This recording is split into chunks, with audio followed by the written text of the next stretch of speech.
అంటే కొంతమందికి కొన్ని డౌట్లు కూడా ఉన్నాయి. ఎందుకు అడిగాను ఈ మాట అంటే కూడా, ఆనాటి నుంచి కూడా ముస్లింలు కూడా శివుడినే పూజించేది. కానీ ఒక చరిత్రలోనే ఉంది. మరి వాళ్ళకేదో ద్రోహం చేశాడు శివుడు అందుకని చెప్పేసి, ఆ ద్రోహం ఏంటో మీరే చెప్పాలి.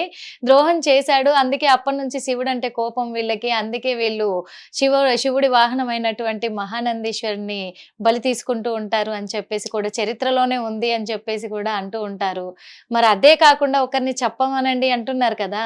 యాక్చువల్గా చాలా మంది కూడా చాలా సార్లు మీరు కూడా కామెంట్లు చూసే ఉంటారు, సోషల్ మీడియాలో కూడా చూసే ఉంటారు. దర్గాలో ఉండేది శివుడు, అందుకే దర్గా చుట్టూన్న గోడ పైన పులి అమ్మవారి వాహనము, పార్వతీదేవి వాహనము, అందుకు ఆ చిహ్నము పులి చిహ్నాన్ని ఆ గోడ పైన దించుతారు. కాకపోతే అది ఒప్పుకోరు ముస్లింలు అని చెప్పేసి అంటున్నారు. ఇది నిజమే అంటారా, అబద్ధం అంటారా? అంటే అబద్ధమే అంటారు అని చెప్పేసి కూడా అంటున్నారు. మరి చెప్పండి. అబద్ధం అని చెప్పి నేను చెప్పను. ఇప్పుడు ఇప్పుడు మీరు ఒకటి చెప్పారు, అది ఏ విధంగా వచ్చింది, ఆవిర్భవించింది అని చెప్పి నేను చెప్పగలను. ఓకేనా? దాని తర్వాత మీరు వేసింది నిందానా, అపోహనా, లేదంటే అర్థం కాక చెప్పినటువంటి మాటలా అనేది మీకు అర్థమైపోద్ది, చూసే వాళ్ళకి కూడా అర్థమైపోద్ది. ఇప్పుడు ఈ పులి బొమ్మ అనేది పరమశివునితో అసలు ముస్లింలకు విభేదం ఉంది, ముస్లింలు ద్వేషిస్తారు, ముస్లింలు ఆయన్ని వ్యతిరేకిస్తారు అని చెప్పి నేను ఎక్కడైతే చూడలేదు. అంటే ఎవరు, నేను ఇందాక చెప్పాను కదా, ధార్మిక గురువులు ఎవరైతే ఉన్నారో వాళ్ళు ఎక్కడ కూడా చెప్పినట్టు, ఇప్పుడు చిన్నజీఆర్ స్వామి గారు ఉన్నారు, గరికపాటి గారు ఉన్నారు, ఇలాంటి వాళ్ళు అంటే ఇన్ఫ్లుయెన్షర్స్ అదర్ కమ్యూనిటీలో కూడా. ఇప్పుడు దాంట్లో చెప్పొచ్చు మీరు శైవులు వైష్ణవులు, శైవులు కూడా చెప్పలేదు, వైష్ణవులు కూడా చెప్పలేదు, ఎవరు చెప్పలేదు. ప్రత్యేకంగా విభేదిస్తారు, నందిని తింటున్నారు అని చెప్పి ఇప్పుడు అబ్జెక్షన్ చేస్తే కొద్ది రోజులకి అది కూడా గొడ్డుని తినడం కూడా మానేస్తారు మా వాళ్ళు.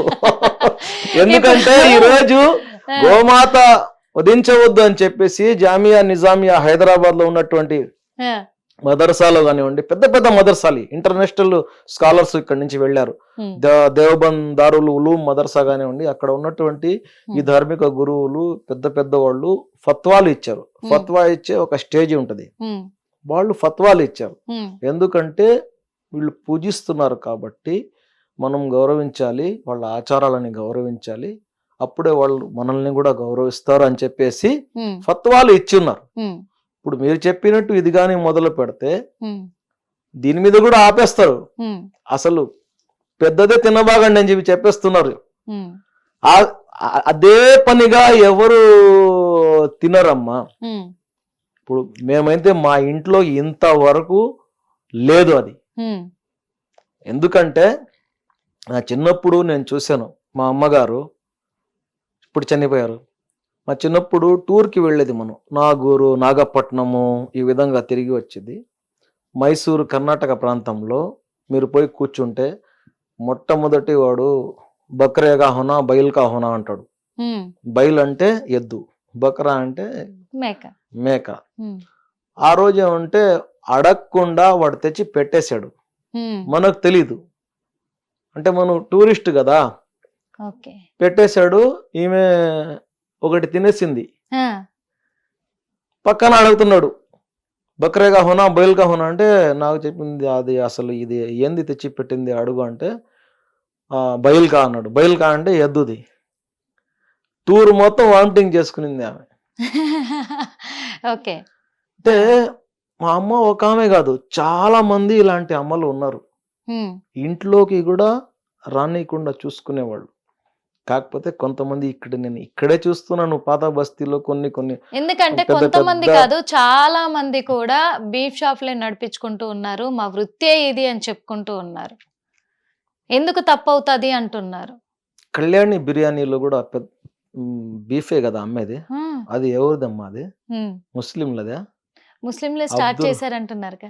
అబ్దుల్లాదా లేదంటే రెహమాన్ భాయ్దా, ఎవరిది అది? బిర్యానీ ఎవరిది చెప్పండి? అల్ కబీర్ ఎక్స్పోర్ట్ ఎవరిది చెప్పండి? వందల సంతలో పెట్టి వందల గోమాతలను తీసుకొని పోయి ఎక్స్పోర్ట్ చేస్తున్నారు. డైరెక్ట్ గా మీకు స్లాటర్ హౌస్ కి పోతున్నాయి. అవి కోసేదానికి పోతున్నాయి. కార్పొరేట్ కంపెనీ లీగల్ గా నడుస్తుంది, దాని మీద ఎవరు మాట్లాడరు ఏంది అంటే వాళ్ళు బడాబాబులు కేంద్ర ప్రభుత్వంగా పోయేసి వీళ్ళ మీద కేసులు పెడతారండి. ఒక ముస్లిం గాని మాట్లాడితే అతని మీద కేసులు పెడతారు. మాట్లాడడం అంటే వీళ్ళ మీద వ్యతిరేకంగా మాట్లాడడం కాదు, వీళ్ళు మాట్లాడినందుకు జవాబు చెప్తారు, జవాబు చెప్పిన ముస్లింల మీద కేసులు పెడతారు. వీళ్ళైతే వాళ్ళని ఎవరిని అడగరు. వాడెవరో చిన్నది పెట్టుకుని వాడెవరో తీసుకొని పోతా ఉంటే వాడిని పట్టుకుని కొట్టి చంపడము. రైల్లో మీరు చూసి ఉంటారు, ట్రైన్ లో ఒక అతను పొట్టేల మాంసం తీసుకుని పోతున్నాడు ఇదే బక్రీద్ సందర్భంగా. నాన్న ఇది పొట్టేలరా, మీరు చెక్ చేసుకుంటారా, అప్పుడు కొట్టండి నాకంటే కూడా వినలేదు. నిర్దాక్షిణ్యంగా చంపారు అతన్ని. ఏం మీరు పోలేరా అల్ కబీర్ దగ్గరికి? పోండి. సోకాళ్ళు ఎవరైతే ఇప్పుడు రోడ్ల మీదకి వచ్చేసి బండ్లో పోతా ఉంటే అక్కడ ఆపి హంగామాలు చేసి కేవలం ఇది పాపులారిటీ కోసం చేసుకుంటున్నారు వీళ్ళు. వీళ్ళకి నిజమైన దేశభక్తి లేదు, నిజమైన ధర్మం మీద ఆచరించే వీళ్ళు ధార్మికంగా వీళ్ళు ఆచరించే వాళ్ళు కాదు. ఇంకొకటి ఏంటంటే మీరు చెప్పే మాట ఏంటంటే బక్రీద్ అప్పుడే వీళ్ళకి ఎందుకు గుర్తొస్తుంది, నార్మల్ గా కూడా బయట బీఫ్ వ్యాపారం చాలా మంది చేస్తున్నారు, ముస్లింలే కాకుండా హోటల్స్ లలో జరుగుతుంది, మరి డైలీ పోరాడొచ్చు కదా అంటారా? డైలీ పోరాడడం కాదమ్మా, ఒక సంఘం లాగా ఏర్పాటు చేసి మత గురువులు ధార్మిక పండితులు భారతదేశంలో ఎంతో మంది ఉన్నారు, వాళ్ళందరినీ ఏకం చేసి అందరిది ఒకటే నినాదం కదా, ఏకం చేసి కేంద్ర ప్రభుత్వం పైన ఒత్తిడి తీసుకుని వచ్చి జాతీయ జంతువుగా ప్రకటించండి, ఒక యాక్ట్ తీసుకురండి. మనిషిని చంపితే ఎంత నేరం ఉందో అంతే నేరం అని చెప్పి చెప్పండి, హత్య చేసినంత నేరం అని చెప్పి ఒక యాక్ట్ తీసుకురండి. ఎవరికైనా దమ్ము ఉందేమో కన్నెత్తి చూస్తాడేమో చూడండి. ఆవుని కానివ్వండి బర్రెని కూడా చూడడు. దొరుకుతుంది, అమ్ముతున్నారు, అందరూ సహకరిస్తున్నారు. ఆ ఏరియా కార్పొరేటర్ హిందూ అయితే ఏం చేస్తాడు, మా ముస్లిం ఓట్లు 100 ఉన్నాయిలే వాళ్ళు అమ్ముకునేవ్వండి అని చెప్పి చెప్తాడు. ఇలాంటివి కూడా ఉన్నాయి. మావాడే అని చెప్పి కొన్ని చోట్ల ఉంది కదా. ఇప్పుడు నేను చెప్తున్నాను అల్ కబీర్ కాకుండా ఇంకా 4 ఎక్స్పోర్ట్ కంపెనీలు ఉన్నాయి, అన్ని నాన్ ముస్లింసే కదా, వాళ్ళని ఎందుకు ఆపడం లేదు? ఇది నేను కాదు, ఎంతో మంది చెప్పారు ఈ మాట, ఎన్నోసార్లు చెప్పారు, డెబిట్లలో చెప్పినారు, టీవీ ఇంటర్వ్యూలో చెప్పినారు. ఎవరు పోరు? చిన్న చిన్న వాళ్ళు ఏం చేసుకోలేరని చెప్పేసి ముస్లింలు ఎవరైతే చిన్న చిన్న పనులు చేసుకునే వాళ్ళు, జవాబు ఇవ్వలేని వాళ్ళు, వాళ్ళ మీద పడి ఏడుస్తూ ముస్లిం సమాజాన్ని బద్నాం చేస్తూ అందరూ ఏదో గోవు ముక్క లేనిదే ముద్ద దిగదు ముస్లింలకు అనే విధంగా మాట్లాడుతున్నారు. ప్రవక్త ముహమ్మద్ సల్లల్లాహు అలైహి వసల్లం వారు రోజు మాంసం తినలేదు, రోజు మేకని కొయ్యలేదు, రోజు ఒంటల్ని కొయ్యలేదు, ఖర్జూరపు కాయలు మేకపాలు రొట్టెలు తినారు. హిట్ టీవీ యాప్, ఇందులో short news, live news, entertainment shows, movies, digital magazines తో పాటు మీ జిల్లా వార్తలను కూడా ఫ్రీగా చూడొచ్చు. ఇంకెందుకు ఆలస్యం, వెంటనే హిట్ టీవీ యాప్ ని డౌన్లోడ్ చేసుకుని ఫ్రీగా ఎంటర్టైన్మెంట్ పొందండి. Hit TV app, hit TV app, please download hit TV app. Hit TV app ని ఫ్రీగా డౌన్లోడ్ చేసుకుని ఎంజాయ్ చేయండి. మీకు నచ్చిన ఎంటర్టైన్మెంట్ కోసం హిట్ టీవీ యాప్ ని ఫ్రీగా డౌన్లోడ్ చేసుకుని ఎంజాయ్ చేయండి. హిట్ టీవీ యాప్ ని డౌన్లోడ్ చేసుకుని ఆస్వాదించండి, ఆశీర్వదించండి. ఇంతమంది సెలబ్రిటీలు హిట్ టీవీ యాప్ ని డౌన్లోడ్ చేసుకోండి అని చెప్తున్నారంటే ఎంత మంచి యాప్ ఆలోచించండి.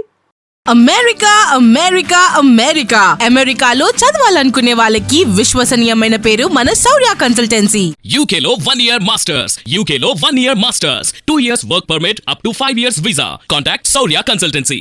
Contact 89851 89851.